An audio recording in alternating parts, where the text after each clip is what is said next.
great Odin's raven. This is crazy. This is crazy. This is crazy. This is ridiculous. Okay, I'll go.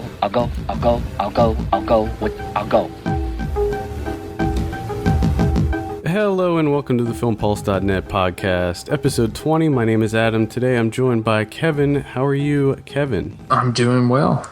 Doing well. Mm-hmm. Today we're going to be covering a monthly segment we like to call Best and Worst, where we pick one film we give 10 out of 10 and one film we give a 1 out of 10. We're also going to go over some of this week's news, including a little segment we call Not the Bees, where we highlight some of the worst movie news of the week.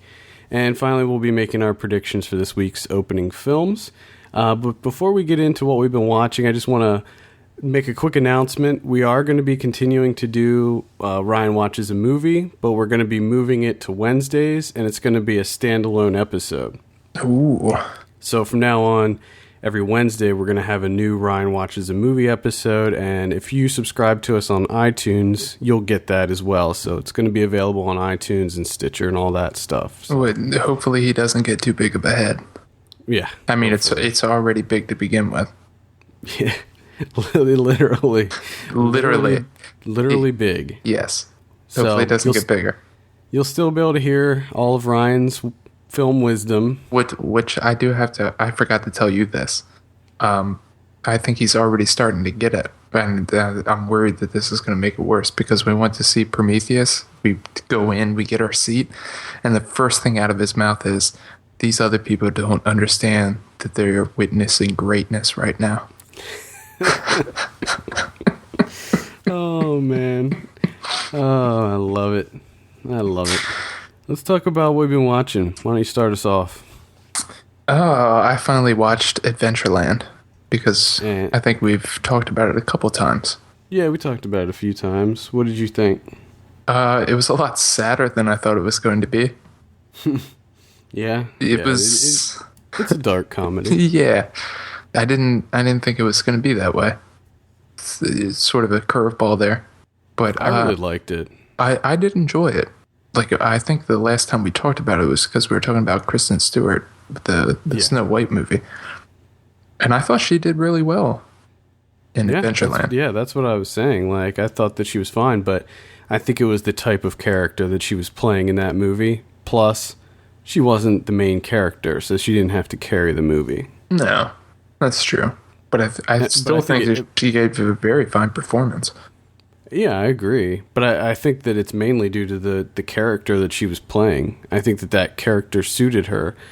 And I don't think that she's a terrible actress. I think that she just gets miscast. I think that that's the issue with her. Yeah, I have a feeling that some studios just want to capitalize on the whole Twilight thing and think that, if they bring her into a movie, even though she's miscast for her role, they think if they just bring her in, it's automatic money. I think that she's another one of these people where the studios are kind of molding them into the next star. And I think Taylor Kitsch is another example of that, where, I mean, this is just some kid that's on a TV show. He's not like some huge movie star. He's not a household name. And yet he's getting cast in these, headlining roles. Yeah. And I think that he's another example of how there's certain up-and-coming actors that Hollywood seems to be trying to craft into the next, big George Clooney, Tom Cruise, Brad Pitt type person. Yeah. So they need to stop doing that. Yes. Because it usually doesn't work out. I highly recommend Adventureland. I think it's very good. Yeah. Bill Hader and Kristen Wiig are perfect in that movie. I wanted more of them. Yes, I did too. I wanted a lot more Bill Hader. I always want more Bill Hader because he's hilarious. But I also really enjoy Martin Starr. He played Joel, the one that smoked the pipe. Yeah, the glasses. Yeah. He was in Party Down and Freaks and Geeks. Mm-hmm. Knocked Up, Superbad. He's going to be in the that new movie, The End of the World, the Seth Rogen movie. So I'm pretty excited about that. Yeah, that looks good. I thoroughly enjoy Martin Starr. Keep up the good work, Martin Starr. I want to see more of him. I hope that we'll see more of him. To me, he's like most of the characters that he plays, because to be honest, he sort of plays the same character all the time. Yeah. Which I like the character, so I have no qualms about it. But to me, he's like the male version of Audrey Plaza's character on Parks and Rec. Yeah, sort of dry and cynical. Which I like that character. Enjoy Have you ever it. seen Party Down? Did you ever watch that? I have to give it another shot. I watched like the first 2 episodes and I didn't really get into it. I was probably like really hooked into another show at that time. You would like it. It's really good. Very underrated. Yeah, I think I'm going to have to go back. And I think that they were developing a movie. Yes, I they don't know if were. that's still going to happen or not. Hopefully it does. What else you got down the pipe? Oh, I got a movie that I'm not allowed to talk about. Yes. As per your wishes. Yes. Kevin saw Moonrise Kingdom this weekend, and I didn't. In so your face. He's not allowed to say. I mean, I don't want anything. Not one word about it. We're going to dedicate an entire episode to I'm it. doing everything right now. Moonrise. Here's the end. I just want to say that we don't normally talk about, or bump places or talk about how awesome places are, but the Charles Theater in Baltimore, awesome. That's where I went to see Moonrise Kingdom, and sort of like a blast from the past when we went down to see the Royal Tenenbaums. I'll never forget that. Yeah, it has a special place. I always like to go see my Wes Anderson movies at the Charles, and I like to go see all my Woody Allen movies at the Charles. Well, you got a Woody Allen movie coming out next week. Yes, I do, and it's coming to the Charles. So I'm making another trip down. So if you live around that area, check out the Charles if you're into film. Yeah, it's a great theater. Great theater. I want to say one thing. Jared Gilman, the main character in this film, the kid that plays Sam, he's great. He's fantastic. And I just want to give you this little quote because how we talked about in the last podcast how we're going to be saying the word charming and or quirky all the time. Yes, I was going to ask you that if it was quirky. My wife described Jared Gilman's performance as he was charming as fuck. That's there we go. The exact quote that she used. So. Well, we are going to come back to that once it comes to Florida. It's not even playing in Florida, so I don't understand what's happening. We usually get stuff, but I don't know. Yeah, I don't know. I mean, once in a blue moon, the Charles gets things beforehand. I don't know what's going on there, but must see. That's all I can say.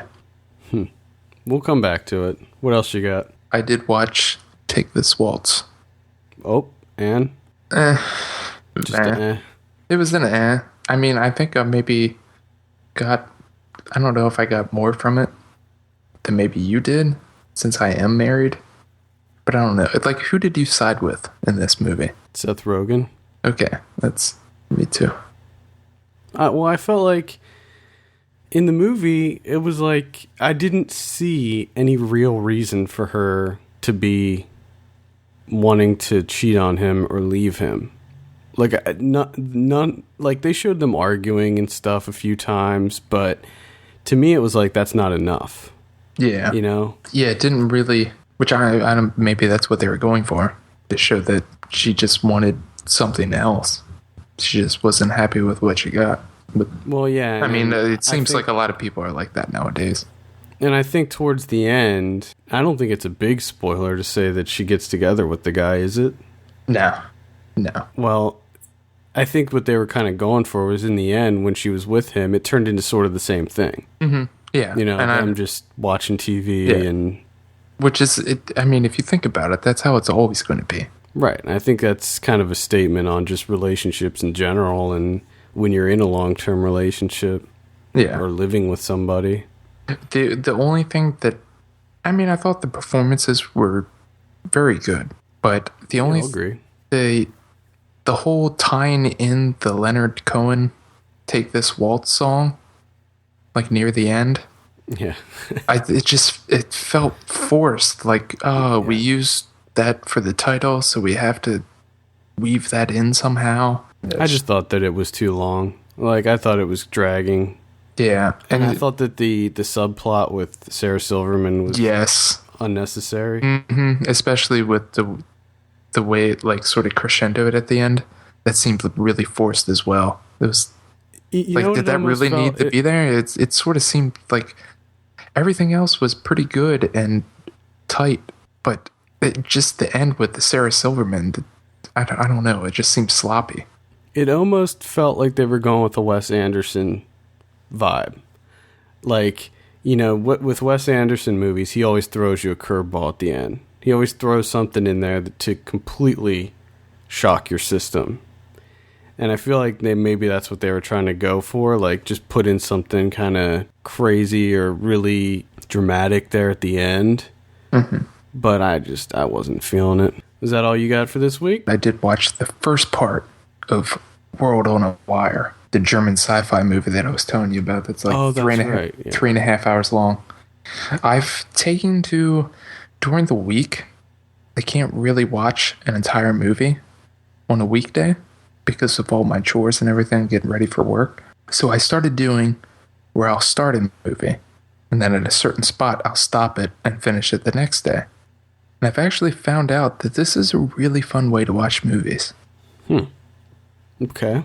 Because it sort of lets me know how much I'm into this movie. You know what I mean? So I feel like I stop it, and then the next day at work, like the really good movies that I'm watching, I'll find out that I'm like thinking about it all day at work. Mm-hmm. Like, what's going to happen?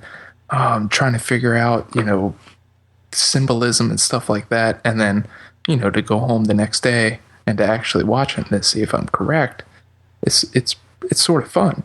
But the only problem is when you're watching a movie that you're not really into, that you don't really notice until you sort of step away halfway through, the next day at work, you're like, I really don't want to finish that movie. I just don't feel like it. It's the only downside. Yeah, that's probably the big downside, is that on movies that you're not really feeling, you might just abandon. Yeah. Yeah. Maybe like in the film's third and fourth act, it'll really pick up. Maybe. I mean, sometimes you're pleasantly surprised. Other times you're not. And you're just like, I should have not finished this at all. I wasted another day. Well, I had a big movie week this week. And I did have some pleasant surprises, and I had some ones that I wasn't really feeling. First, I watched Alien and Aliens, just to kind of... I haven't seen them for a couple years, and I love those movies, and Prometheus made me want to go back and watch them and find all the, Easter eggs that they throw into Prometheus.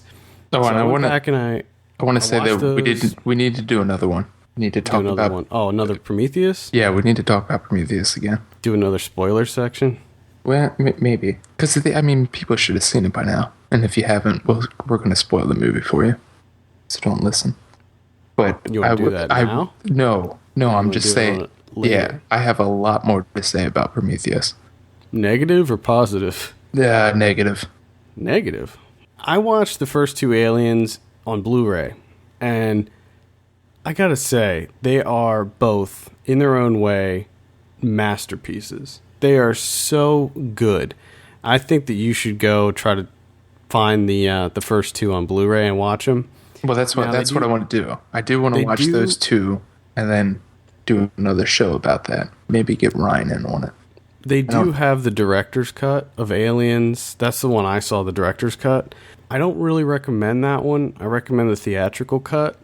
The director's cut of Aliens is pushing 3 hours. They add a lot of stuff.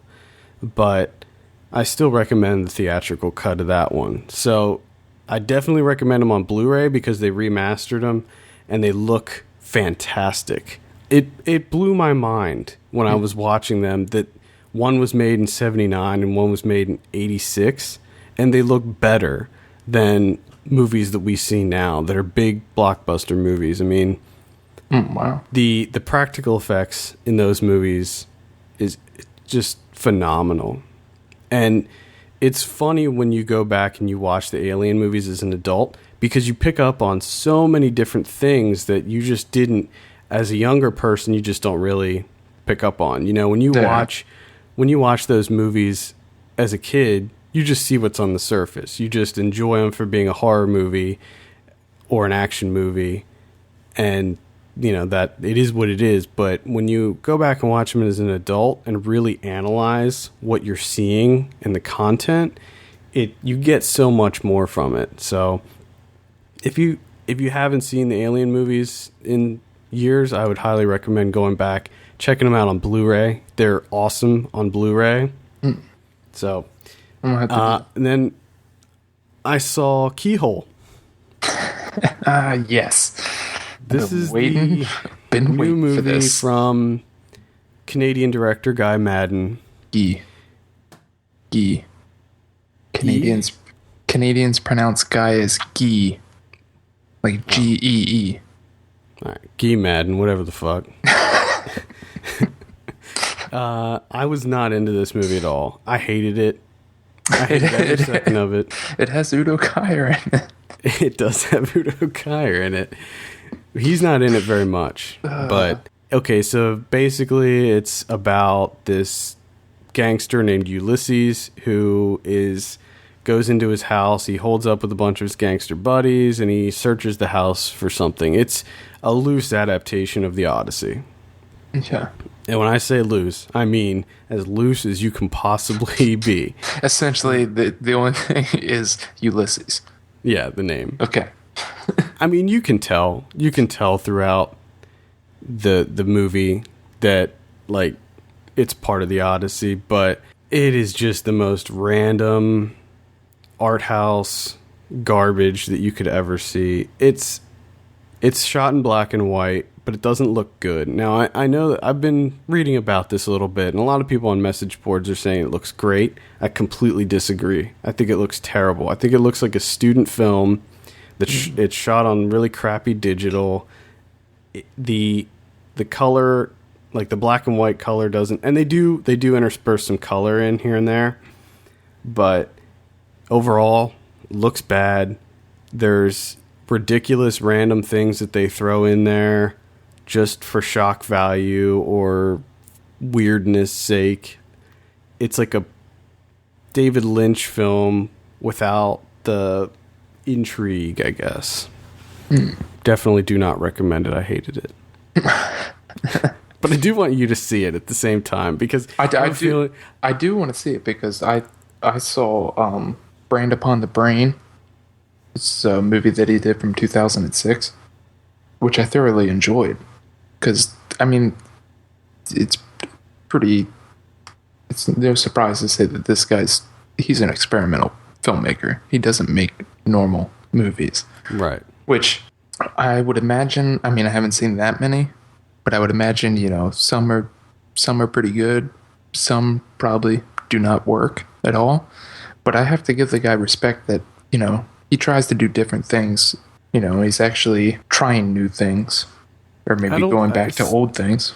I don't think that he is, though. I've seen it before. If you watch Eraserhead, you've seen it. I'm not saying, this movie.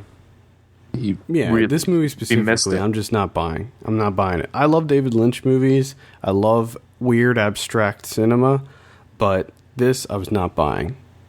Period. But I do want you to see it, because it might be one of those things where you're like, oh, dude, how can you not like this? There's like a fake penis that goes through a hole in a wall, and Isabella Rossellini's in it, and she's weird, and there's like an old naked man that's chained up in the house. A lot of old man penis in it. So. Now, I'm not saying that's why I think you would like it. But I don't know. Oh, my. To me, it seems like you wouldn't be buying it either, but I don't know. I mean, from when we were talking about it, when you first saw it and you were telling me, it sounds like I wouldn't be into it. No, I don't think you would be. You might enjoy it just because it's so weird. That might. I mean, I'm sure there's probably things that I can gain from it, that I would appreciate or respect, but I don't know if I would like it on a whole. But I think that it's definitely a movie that Ryan needs to watch. Yeah, we'll probably make him watch that at some point. Yes. Moving on, I saw three documentaries. I saw Indie Game the movie, which I loved, and I highly recommend that. This is the movie that goes over it follows the creators of Braid, Super Meat Boy, and Fez, and it kind of just talks to them, follows them around, follows their lives as they're preparing these games to be published.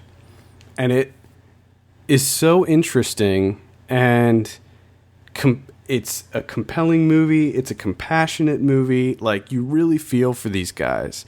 And I feel like even somebody that's not a big gamer, like, I know that you're not a huge gamer anymore, but I feel like you would definitely enjoy a movie like this. No, I definitely want to see this, because these kinds of game developers and stuff, this is what I want to see more of. Right.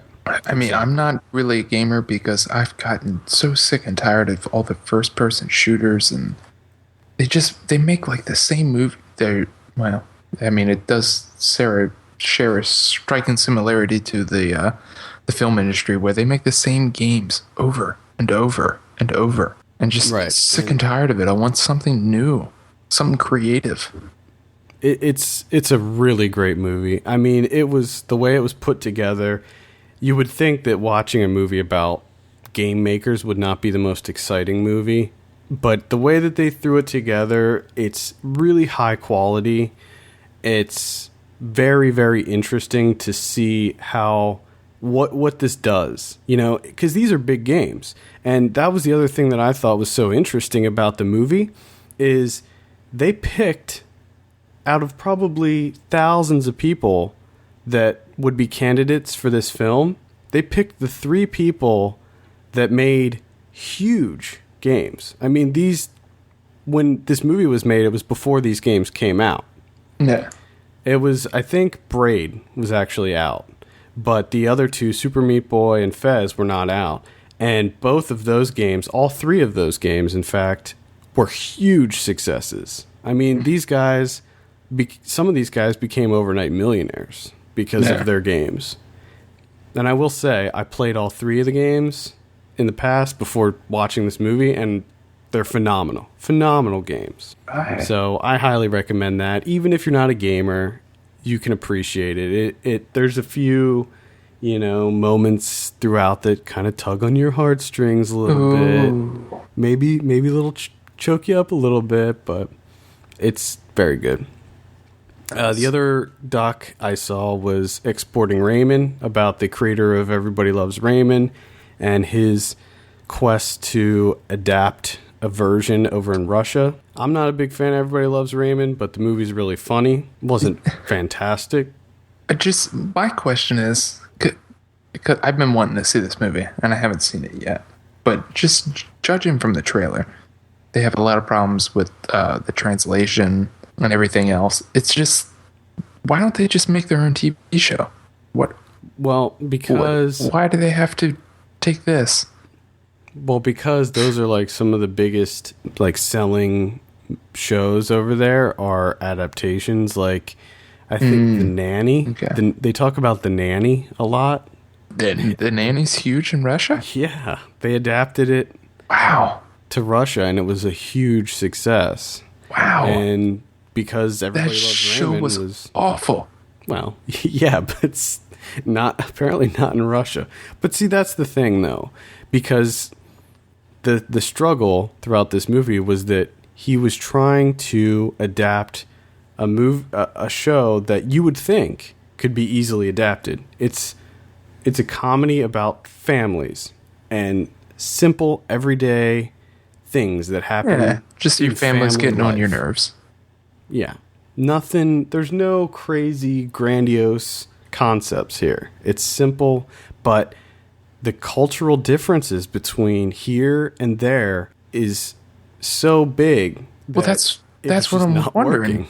Like with Nanny, like when they adapted The Nanny, did they change that, or Were they able to just completely do it? Well, they only showed a few clips of the nanny in the documentary, but it looked like it was changed a little bit.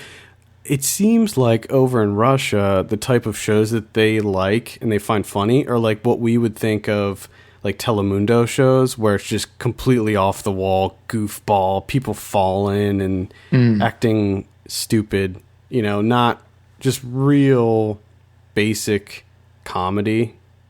Okay. And with Everybody Loves Raymond, it's more contextual. It's like, you know, what they say to each other and how they react to one another and that type of thing, rather than pratfalls and people wearing silly costumes and making silly voices. Silly costumes and pratfalls. Yeah, but it was pretty good. I also saw Hit So Hard, which is about the drummer of Hole. Not much to say about that. Why does the drummer of Hole have a documentary? Well, because... Why? She was kind of more out of control than even Courtney Love was. And also because when she joined Hole, she was recording everything. So she has like hours and hours and hours of tapes. So they kind of took all those tapes and put them together and made a documentary about it. So it's more of a convenience thing. Half the work's already done. It's not really about Hole. It's about her. It's about her being a female drummer, and you know, she's one of only a few female drummers. That's true. There wasn't that many female drummers back then, and like there are now. Yeah, and she had, obviously, as most rock stars do, she had problems with alcohol and drug abuse. And whoa, are you serious? Big surprise. And spoiler it was alert. decent. I was never a big fan of Hole, but it was an entertaining film. It was informative. I enjoyed it. And I saw Sound of Noise. Yeah, you bastard. I want to see that. This is the Swedish sort of crime comedy about a group of rogue musicians who sort of do these flash mob performances in places that they shouldn't, like hospitals and banks. I enjoyed it quite a bit. How's the actual music? I liked it. I liked the music a lot. I mean, it's mostly because when they do these performances, it's 6 drummers. So there's a lot of percussion. But, I mean, I thought it was really cool. And the way that... And that's really where this movie is... Why it's so good is because of these little interludes that they do in these different places. That's what makes it... It's almost like a music video. When they show them making the interesting sounds with the objects around them and stuff. It's really cool. Yeah, I want to see this movie big time. There is this sort of almost supernatural element to it that I understood what it was, but I wasn't really on board with it. And I don't think it's a spoiler to just blurt it out, but the guy that the police detective that's going after the group, he's tone deaf. He can't hear music, right? Yeah. So plus what happens is the group is using objects that they have in the room. For instance, in the hospital they use a bedpan. Okay. So when the detective comes to investigate, he can't hear anything that they used as an instrument. So in the case of the bedpan, if he banged on it, dropped it on the floor, he couldn't hear it. He could no longer hear it. So, like, anything that they used as an instrument, he could no longer hear any sounds that object produced. Okay. And I wasn't really on board with that. But couldn't he just hit it and, like, his partner be like, oh, okay, well, I can hear have a partner, but he was, like, kind of freaking out because they used people as instruments, too. Like, in that hospital scene, they used a fat guy's gut as bongos. And from that point on, whenever that guy talked, he couldn't hear that guy talk. Okay. No, I really wasn't. Like I said, I understood why they did it, but I didn't feel it was necessary. There was also a love story that they added in at the end, which I felt was unnecessary, but... There's always a love story. Why is there always a love story? Yeah. So... That's it. I saw a couple other movies that were pretty good. Juan of the Dead as a takes place in Cuba, and it's a zombie movie. That's worth a watch. It's funny. And A Bag of Hammers. That's also pretty good. Not great. I'd give it like maybe a 6 out of 10. That's a comedy with Jason Ritter, John Ritter's son, and might be worth a watch too. Rental, I would say. So let's move on and do some Not the Bees. You want to do some Not the Bees? I want to do Not the Beast so bad. Oh, no, not the bees! Not the bees! Ah! Open my eyes! Okay, let's go over some of the worst news this week. First up, I just want to say, this whole thing with Teenage Mutant Ninja Turtles that's been happening where they're aliens and Michael Bay got a hold of it and now they might not even be teenagers. Well, this week, Paramount announced that they're pushing it back, the release, possibly indefinitely. They laid off the entire crew, and they're saying that it's going to be pushed back to like May of 2014. That's sort of good news? Because I hope it never happens. It's good, but at the same time, I think it's bad because it is going to happen. You know what I mean? Like, it's clearly this movie is having serious problems, but they're going to make it, and it's going to be terrible. They're going to force it. They are. This movie will happen. No according to The Hollywood Reporter, it's script issues. So that's even worse. Really? On a Michael Bay movie? Script issues? Michael Bay? Come on. It doesn't even need a script. Are you kidding me? Just add explosions. Yep, there you go. You got anything? Tonka trucks. Tonka movie. Tonka trucks. What the hell is that? What happened? What happened here? Why all of a sudden do we have to make a movie out of every single toy that's ever been made? Because they want to destroy and they want to rape our childhood. Is there going to be like Play School's My First Piano movie? That'd be awesome. What is going on? Okay, so the Tonka movie is being produced by Happy Madison Films, which perfect so far itself is a red flag. And well, hold on, it's the script writer. Yeah, Fred Wolf. Yeah, the script writer. He's the guy that did Dirty Work, Joe Dirt, Dickie Roberts from A Child Star, Without a Paddle, Strange Wilderness, Grown Ups, and Grown Ups 2. Yeah. So it's going to be amazing. So, but isn't Adam Sandler doing? Because Sony's also developing the Candyland movie, which isn't Sandler attached to that one too? Yep. What happened here? Did Sandler have to like buy in to do all these movies just to get his other movies made? I think I have no idea, honestly, because when you look at the Happy Madison movies, it's like there's no rhyme or reason to them. They're all garbage. Yeah. Maybe he's like losing some money with these. That's the only thing I can think of is that he had to sign on to these to get some, some capital to make his movies that he actually wants to make. What I'm wondering is if Candyland is going to be Happy Madison or if it's just going to have Adam Sandler. Yeah, I don't know. Involved. I don't know. I mean, I would guess usually where one goes, the other goes too. But with Tonka, it's going to be an animated family film. I would imagine. I mean, it sounds like Cars. Yeah, but there's no backstory to Tonka. They're just trucks.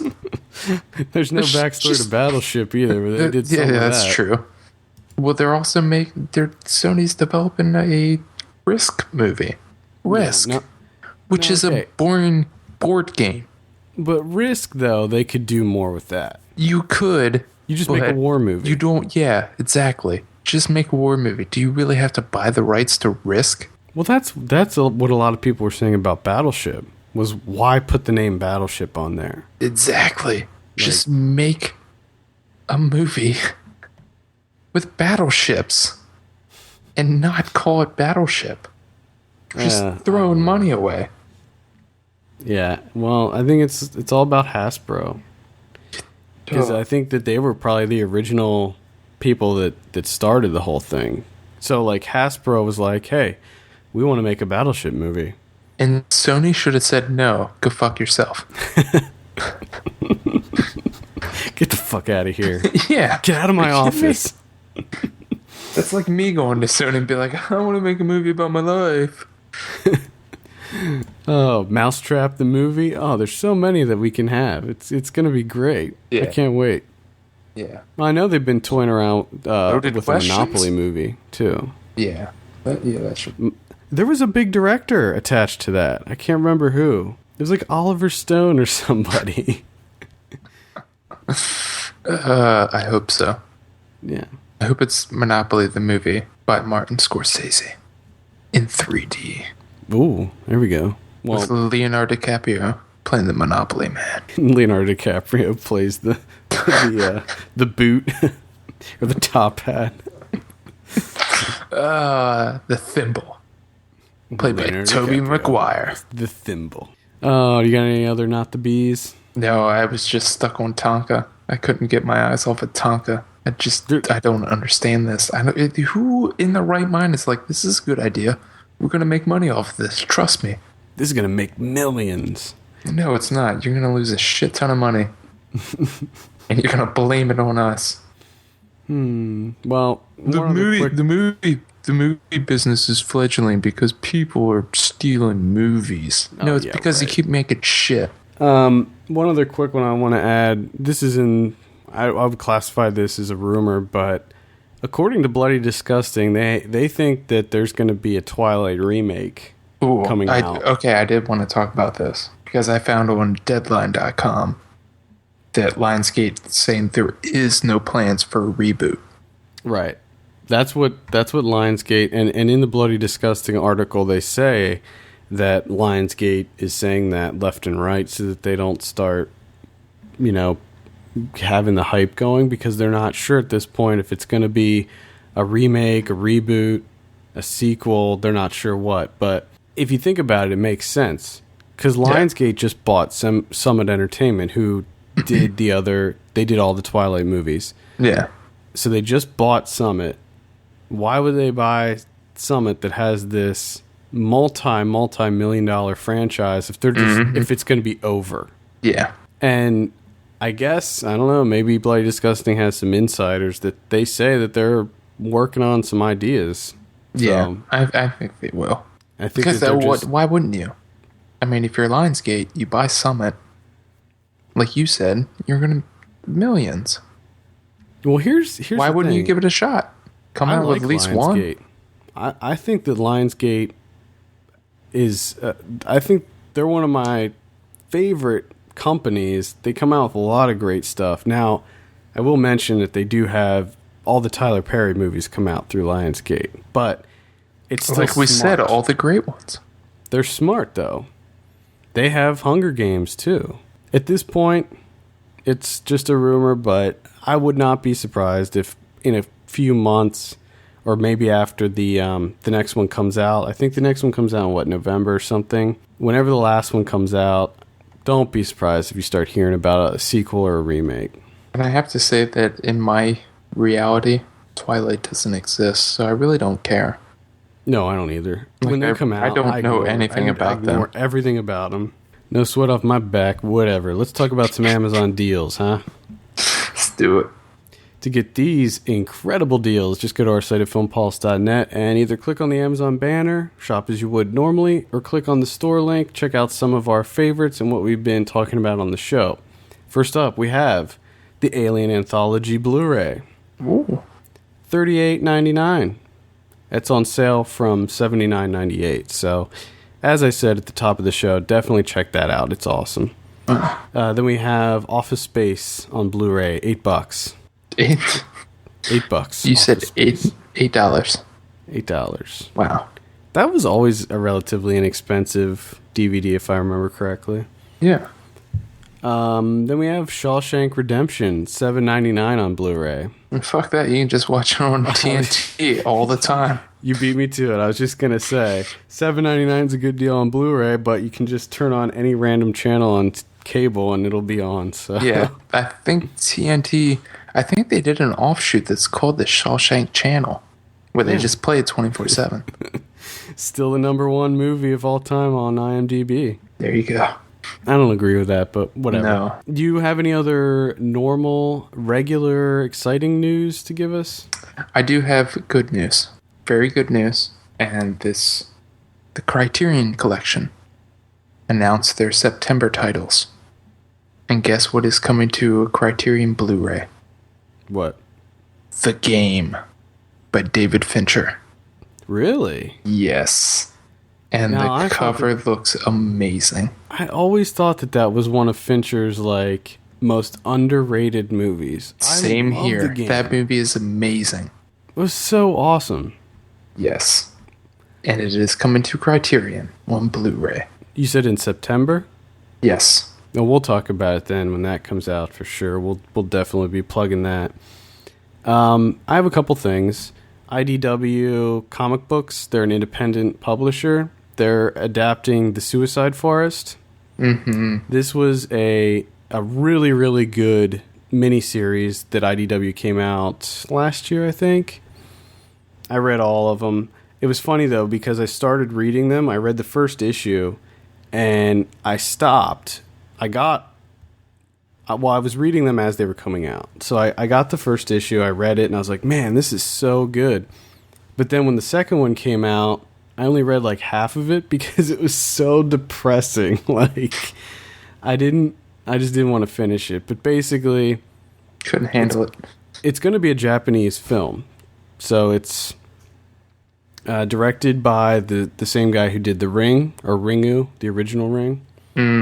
So it's going to be awesome. I think it is going to be awesome. And it's also produced by two of the guys I think that were also involved with the original Ring.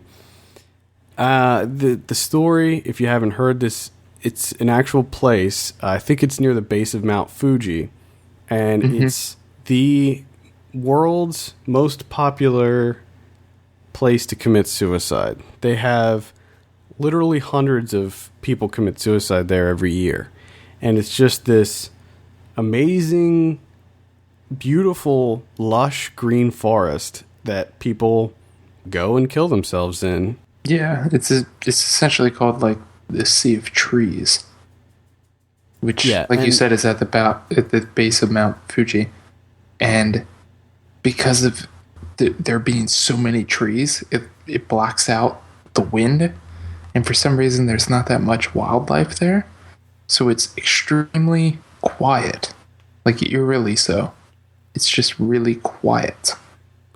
Yeah, it's a very fascinating place. And on the site, if you go to the site, I think it's still on the homepage, the article that we wrote about it, we actually posted a 20-minute documentary about the actual place. And that is really interesting. Vice put out the documentary, and they follow this geologist, and he goes through, and they find some crazy stuff, and it's just fascinating. But the movie the comic book, after I finished it, I thought it was good. The artwork was great, but I think it was Gabriel Hernandez that did the artwork, and the story was okay. It was kind of your typical Japanese ghost story.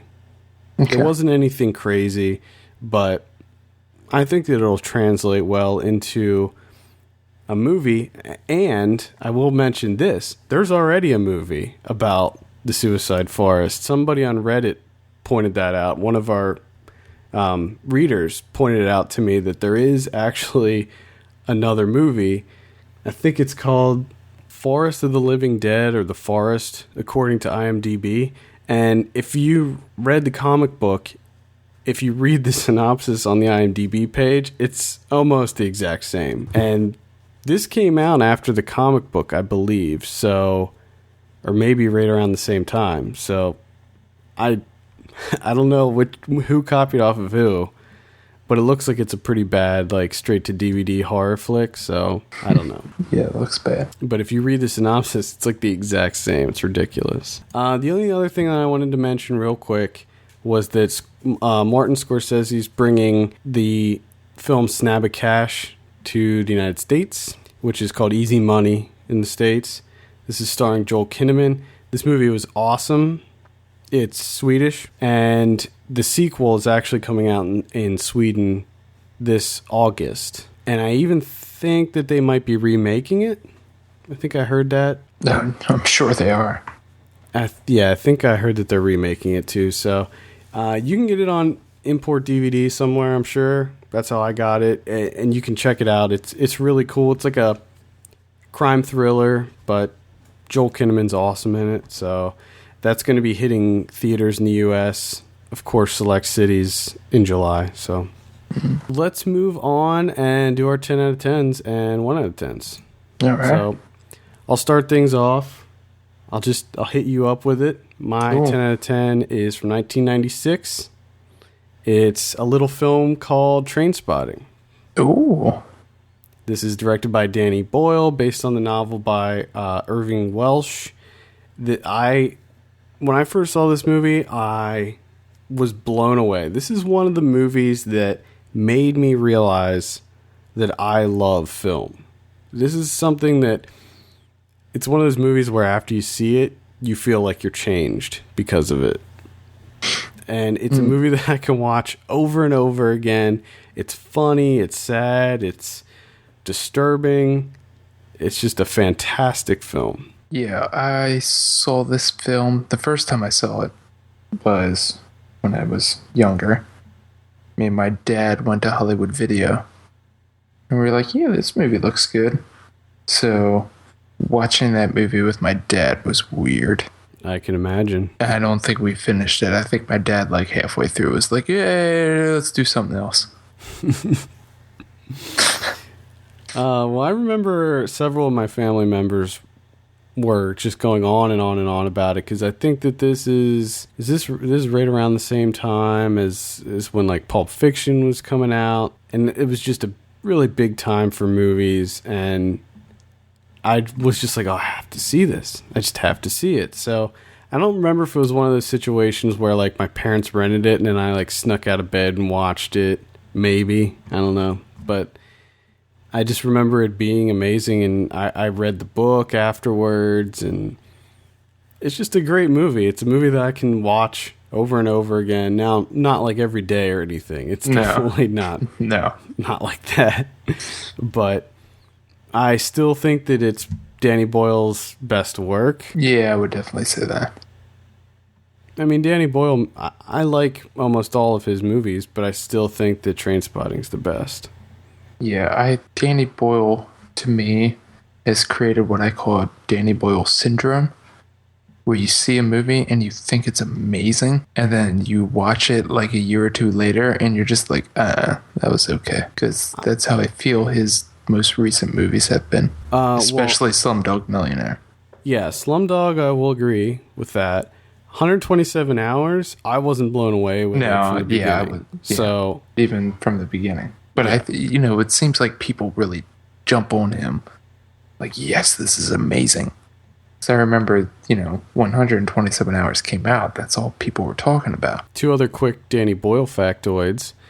He's directing the opening ceremony to the Olympics. Did you know that? Yes, I did. Yeah. And 2, did you see anything about the Frankenstein production that he's doing? No, I did not. Yeah, so he's directing a Broadway.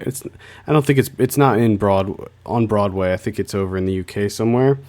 But it's a theater production of Frankenstein with Benedict Cumberbatch and what's his name? Johnny Lee Miller. Oh, he's making a comeback. Okay. So one of them is the monster, and one of them is the doctor, and then the next show they reverse it. They do a role reversal. So it's going to be 2 shows. One is the monster one show, one is the monster the next show, like the other person. Gotcha. And it looks really cool. Like I saw a trailer for it. It looks awesome. Huh. It's just like I think maybe a 1 or 2 night event. Yeah, apparently this is part of a TV program.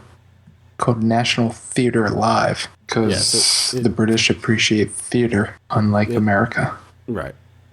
Well, I have issues with theater, so... Yeah, I do too, but there's a couple of things that I wish that you could see, because you can only see them, really, if you live in New York or L.A. Mostly just New York. True story. So, Trainspotting, 10 out of 10. If you haven't seen it, see it. It's amazing. What's your 10 out of 10? My 10 out of 10, and I know you will appreciate this, is George Washington. By none other than David Gordon Green, who unfortunately went on to make films that don't even come close to George Washington. Agreed. Yeah, I really don't know what happened. I'm so confused. I think what happened to David Gordon Green is he just kind of fell into the Seth Rogen camp and started working with like Jody Hill and all them and making those stoner comedies. Making them stoner comedies. Making some Pineapple Express. It was so funny because when George Washington came out, it came out in 2000. And I remember we saw it, I think probably in 2000. Yeah. And we both loved it, like absolutely loved it. And then you didn't hear anything from David Gordon Green for years and years and years. He had a couple other movies, but I think Pineapple Express was the big one. I mean, like All the Real Girls, which was the movie after George Washington, which was 3 years later. And that was pretty small. I didn't really get much. It wasn't talked about, really. Now, I did see Snow Angels before I saw Pineapple Express. Now, Snow Angels was a pretty good movie. Really good performance by Sam Rockwell. But I remember Pineapple Express. I kept seeing trailers for this movie. I'm like, it looks somewhat funny. And then my wife's like, do you know who directed Pineapple Express? I'm like, oh, who did it? David Gordon Green. And I was like, what? Are you kidding me? Yeah, well, he's doing... The thing that I'm kind of excited about is that he's doing the Suspiria remake. Yes. And I'm very excited for that, because Suspiria is definitely one of my favorite horror movies. I love Suspiria. So I think that him doing that is going to be exactly what needs to happen for him to get out of that whole stoner comedy funk. And, I thought Pineapple Express was okay. I didn't think it was great. Your Highness, I was not into that. The Sitter, I thought was horrible. And Eastbound and Down, I thought was good. He didn't direct all of those. I think he just did some of them, right? Yeah. I mean, I like Pineapple Express. I thoroughly enjoyed Pineapple Express.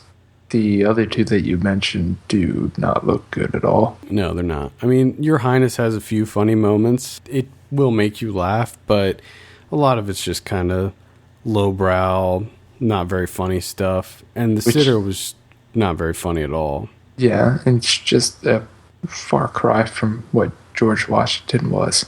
Yeah. If you guys haven't seen George Washington, it's completely different than what you would ever expect. Yeah. It's a very artistic film. It's I guess it would be a slow film. There's a lot of really like ambient music and slow motion shots, and the way that it was filmed, just visually, it was just incredible to me. Yeah, but plus they're all non-actors. Right, they were. I mean, except for Paul Schneider, who went on to be in the first season of Parks and Rec. I think he's in the new, what is it, Baby? Is he in Baby Makers? Yes, yeah, that one. Yeah, the sort of Broken Lizards movie. Yeah, should have stuck on Parks and Rec. Was he an actor for George Washington? Oh, he was in 2 short films before George Washington. Yeah, I think he was. Yeah, he was in both of David Gordon Green's short films. Right, so they're like childhood friends or either friends in maybe college. They went to school together or something. Yeah. Well, yeah, I would definitely agree with George Washington being a 10 out of 10. And here's a little foreshadowing. We may be seeing this movie coming back in the very near future. Yes, and I can't wait. So, cannot wait. All right, time for my 1 out of 10. You ready for it? Yes. Now, I will just give this as a side note. This isn't a movie, and from now on, I would say my 1 out of 10s aren't movies that if I were reviewing them in a critical sense, maybe I wouldn't necessarily give it a 1 out of 10. But these are personal preferences. Yes. So my 1 out of 10 is a film from 2009 called Trash Humpers. This is written and directed by Harmony Korine. It is. You can barely even call it a movie. You can barely even call it a movie. Like, how is it even a feature film? It's about two old men, but they're not really old men. They're just normal people in old man masks that go around and be weird and hump trash cans and fight, and they don't talk. And there's very little dialogue that I can remember in the movie at all. But it's horrible. Have you seen it? I have not seen it. Oh, God. No. One thing that I did like about it, and I did struggle with this, because the VHS aspect of it, like there's like they'll show scenes where it's like tracking, almost like a Tim and Eric type thing. Yeah. And it looked like it was made with a VHS camcorder. I like that. I like in the was the music video that Harmony Korine just did, Flaming Lips? No, Black Keys. Black Keys. The gold one in the ceiling. Keys.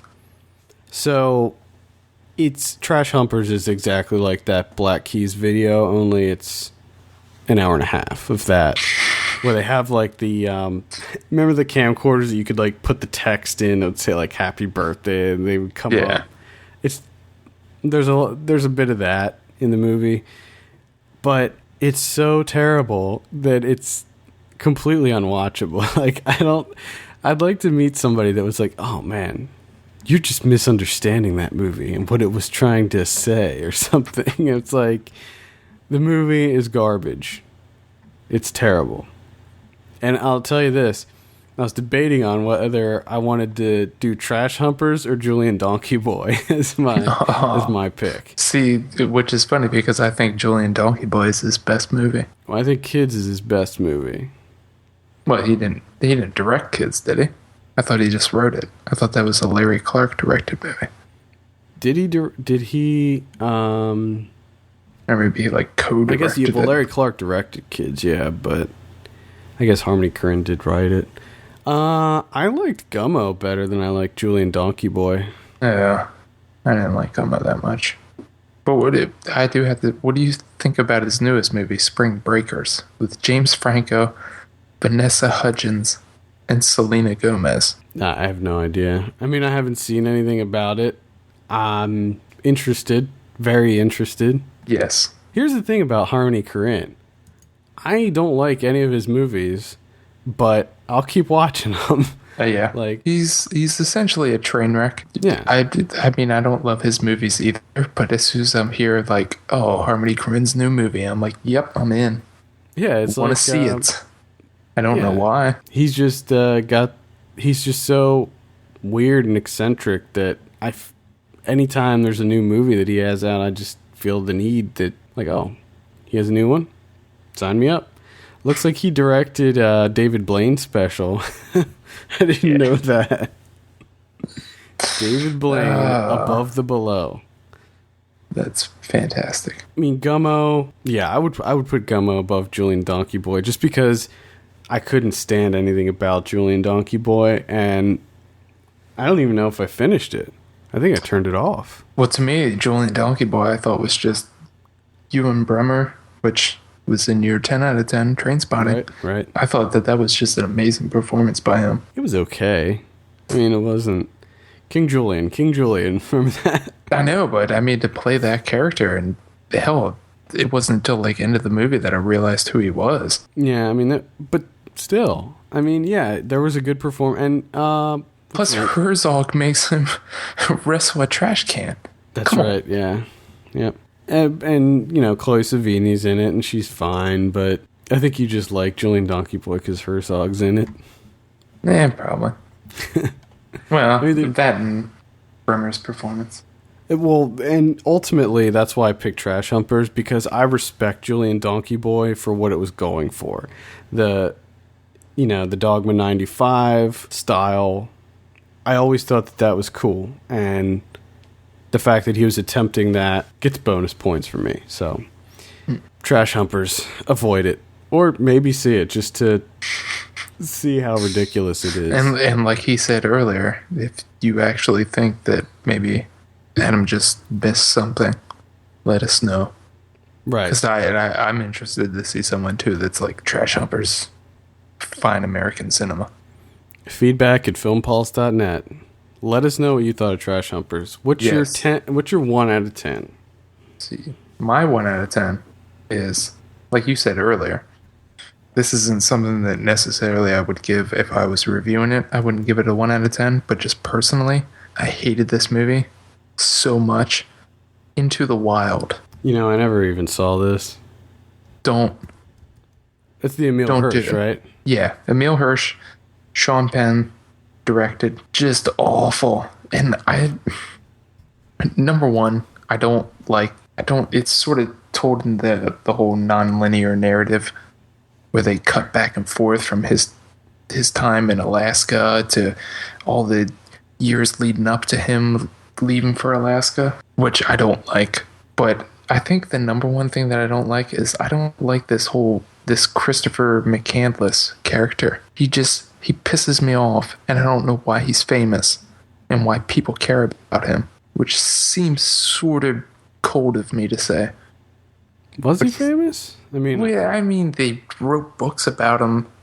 They adapted a movie based on a book by him. Didn't he just go across the country or whatever? Did he just travel? He was a kid that hiked into the Alaskan wilderness with no food or equipment whatsoever, and just decided, I'm going to live off of the land and be by myself. And then he died of starvation 4 months later, when there was a camp 2 miles away from him that had plenty of food. Well, but it was published in a magazine, and then it was turned into a book, and then it was adapted into a film, and then there was a documentary made about him. There's a huge article in the New Yorker about him. It's just some kid, which, number one, he was a rich kid. He was a trust fund kid that was screw this, I'm going into the Alaskan wilderness, and then died of starvation 4 months later. And we're like, this is such a compelling story. No, it's not. Well, I had no plans on seeing it in the first place. Yeah, don't. Don't. It's for me, as you can tell by the way I'm saying this, is it pissed me off. I didn't realize Zach Galifianakis was in this. He is in it a very small amount, and he still is pretty funny.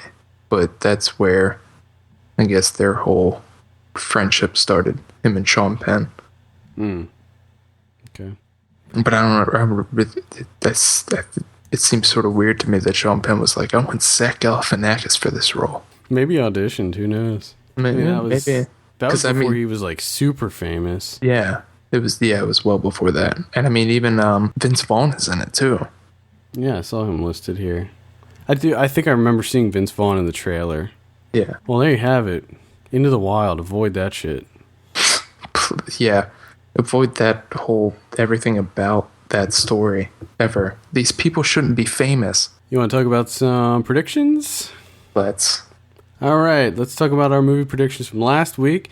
Rock of Ages. I said 62. You said 20. Actual 43. Ooh. I actually pulled ahead on that when I was closer. That's My Boy. I said 25. You said 18. Actual 24. Are you kidding me? Yeah. What's wrong with you, America? Well, 24. It's still not that's good. That's way too high. If you looked at the box office numbers, both Rock of Ages and That's My Boy got crushed by Madagascar and Prometheus this week. So yeah, I was really happy about that. That's a failure on both of them. And we have Extraterrestrial. I said 75. You said 73. Actual 65. So that's a win for you.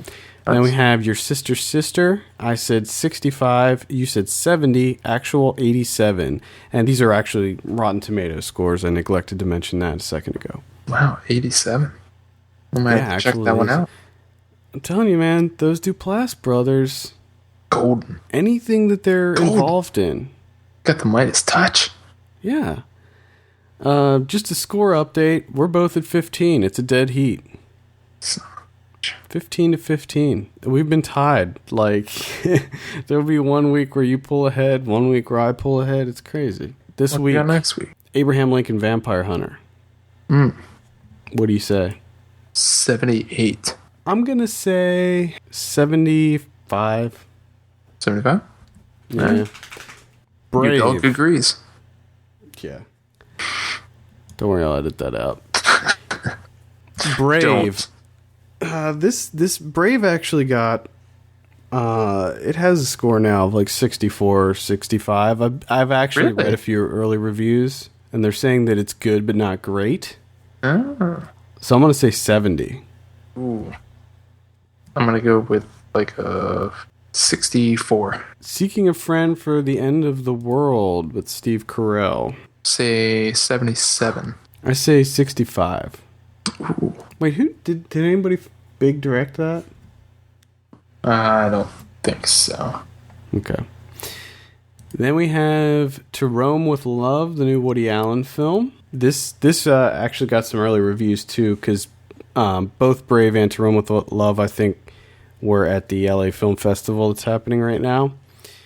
And To Rome with Love's not getting great reviews either, so I'm going to say 60 on that one. I'm going to go with like a 63. Okay, there you have it. I think that wraps it up for another show. For all the latest film news and reviews, just hit us up at filmpulse.net. And we want to hear your feedback. Please send us an email at feedback@filmpulse.net or call our voicemail line at 850-391-6075. Also, please take a minute to rate us on iTunes. We appreciate that very, very much. For filmpulse.net, my name is Adam. And I'm Kevin. And we will see you on Tuesday for DVD and Blu-ray releases.